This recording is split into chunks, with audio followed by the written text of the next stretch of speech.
Hello everyone and welcome back to the channel. Katie here with, again, special guest because, she's gonna wake up. It always happens when I try and talk because I'm not talking and then she's like, what are you doing to me?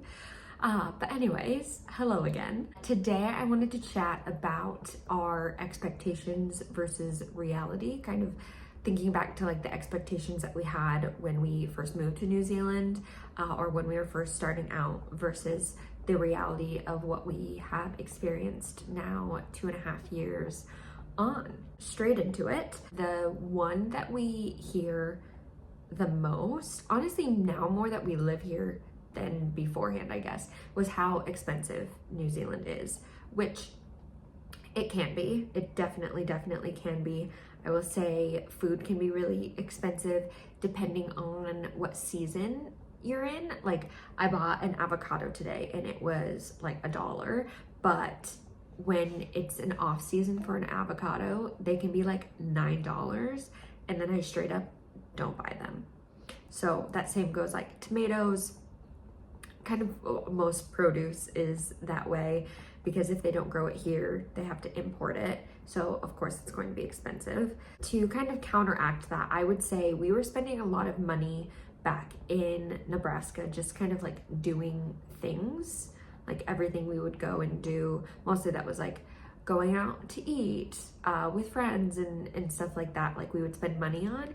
But now if we want to hang out with our friends, we go to the beach and we go on hikes, and like when we take a holiday or something, have a couple of days off work, we might be paying for an Airbnb, but otherwise we're going on a hike and we're doing free things, or we're just like looking around whatever city we travel to. So you can do really inexpensive activities here, and definitely we could have done those in Nebraska as well. They're just probably more exciting here than in Nebraska. There's no beach walk. You could walk around the lake, I guess, but anyways, I will say our house prices are wild here in comparison to what we were used to in the States, and our mortgage is significantly more expensive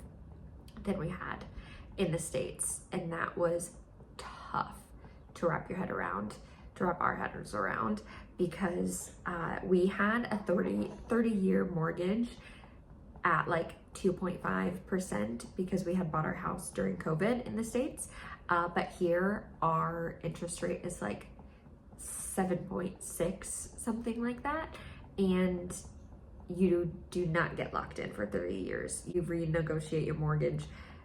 You can have different terms from like 6 months to 5 years to I think 7 years, maybe. That might be too much. But yes, interest rates, especially, I mean, just right now in general, are high, and you spend a lot of money on a house. It's safe to say that the money that we spent on our house here, we would have never dreamed of spending on a house in Nebraska. But also, we lived in Nebraska, so like cost of living was fairly low compared to, say, if we lived in California, it would probably be comparable. So kind of depends where you come from, whether you would think that it's expensive or not. Just breathing in there.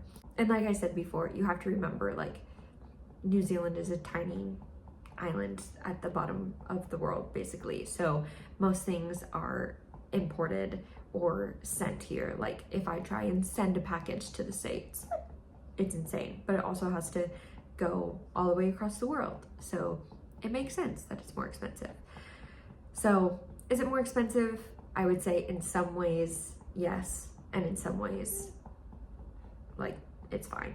Next one, that it's easy to travel around and easy to navigate. I would say for this one, a car in New Zealand is absolutely necessary. Unless you want to try and hitchhike, you can absolutely do that. More power to you. But for us, like, we would not have been able to see as much as we have around the South Island without a vehicle. So I would say it's easy to navigate. Like, oh my gosh, we can drive to the top of the South Island in 6 hours and to the bottom in another 6 or 7, I would say. So like Christchurch is pretty much smack dab in the middle. Yeah. What do you think? What do you think? So yes, the South Island, very drivable.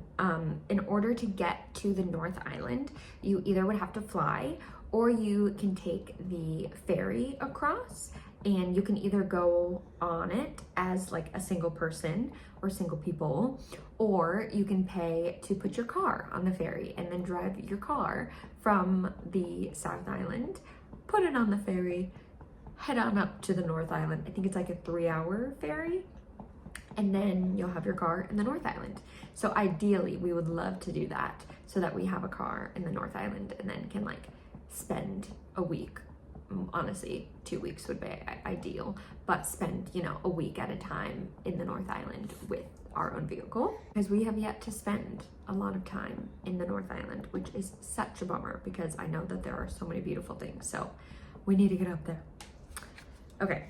The next one, I don't really know if it's an expectation, but we knew that New Zealand had socialized medicine and socialized healthcare, and we didn't know what to expect because America is not that way. We have private health insurance that we spent thousands on every year. And so here, when you go to the doctor, you pay a small out-of-pocket price. Like I think when I go see my GP for just like a checkup or my yearly visit, it's like $25. Hello. The dentist, I will say, is definitely more expensive here. I am really lucky because my work actually gives us private insurance as well. So most things, even if I had to pay out of pocket, my work's private insurance helps pay for that. She's just chilling. But yeah, like I said, we are saving thousands of dollars not paying for our own private insurance. There's a thing called ACC here. So basically if you get injured, you're covered. So even if you were visiting New Zealand and you fell off your e-bike on your wine tour and broke your arm, kind of a thing, and you went to the hospital, it would be covered because it was an accident. I think ACC is a really cool thing here. I've been on it a couple of times for a couple of like tweaks and minor things here, and say something was going to be like $200, it ended up only being like $63 or so. So you do pay into that every paycheck. So just something to think about. One of the main things that was incredible with the socialized healthcare is that it cost us $0 to have a baby. Zero. Nothing. Nada. And I haven't had a baby in the States, so I don't know how much it would cost, but I think it would be thousands. And like, that's after insurance in the States. So yeah, it's amazing that we paid absolutely nothing. And if you have good insurance in the States, I guess you probably don't have to pay anything, but you're still paying for your insurance. And I don't have to do anything here. So that's that on socialized medicine. I will say that we are very lucky, and all three of us are very healthy. So we haven't run into, you know, any of like the bigger claims or issues with illnesses. And hopefully we don't have to, but I can't speak to what that's like in socialized healthcare in that regard. I will say her as a child, she does get free dental care until I think she's 14. And then her doctor's appointments are also free until, I can't remember the exact. It might also be 14, but it might be more than that actually. I'll look into it after this, but I think that's really cool. Like for children, it doesn't cost a thing. So the next expectation that we had heard of pretty significantly before we moved here is that Kiwis are very laid back. And I would say yes. yes, most Kiwis that we have come across have been very laid back. I will say, like, I have less work stress here because it's just a culture of like, oh, she'll be right, like, it'll be fine, kind of a thing. But at the same time, sometimes when you are having a service done, like getting your car looked at, or I don't know, that's the best example I can give you. There's just less urgency, I would say. So it's like almost laid back. I've been like, yeah, we'll look at it at some point. I'm sure they're working very hard behind the scenes. But like when you talk to them on the phone, you're like, hey, when's my car gonna be done?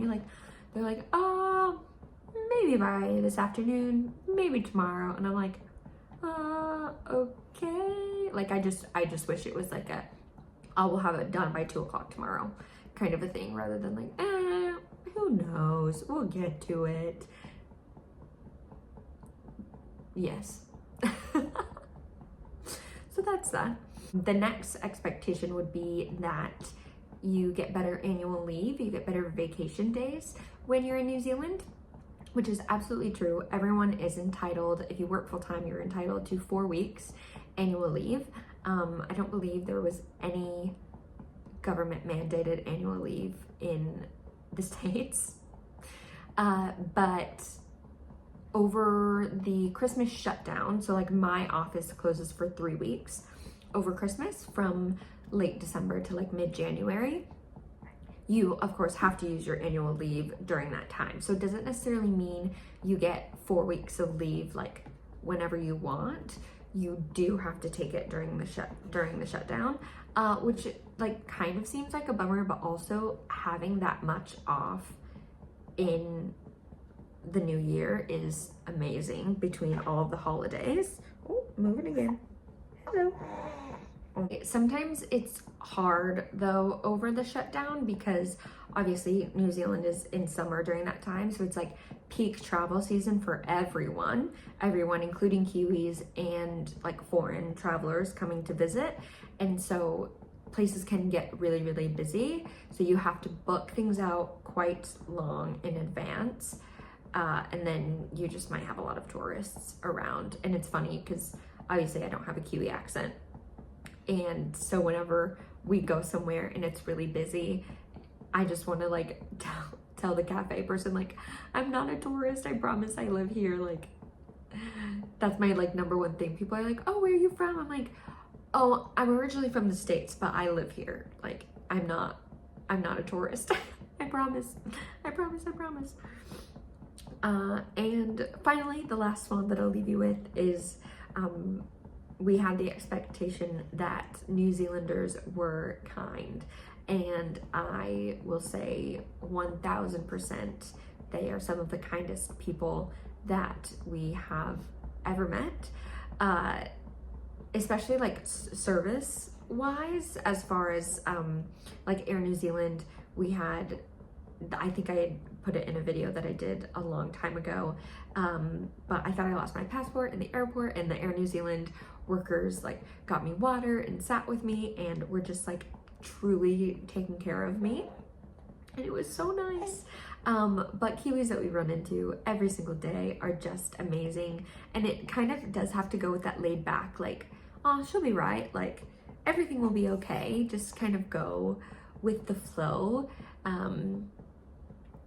sort of mentality, and that allows them to just, you know, take a couple more breaths than I would say that I would normally do, and be more relaxed, and just, yeah, have a very kind nature about them. And I think Kiwis love people who love New Zealand, and I've definitely seen that with all of these videos, so shout out to all of you watching, because you're always so kind to me. But I think if you come to New Zealand and you love New Zealand and you care for it, New Zealand will love and care for you right back, the land and the people. So those were a few of my expectations that we had before we came here and the reality of what it's like living here. If you have any questions, I will try my hardest to respond to them, of like, what's it like in New Zealand? Or like, what did you think about this when you moved here? Kind of a thing. I will try to answer them in the comments. Usually when she's just chilling, I'll go through the comments and respond as much as I can. So always game for that. But thank you again so much for watching, and I'll see you again next time.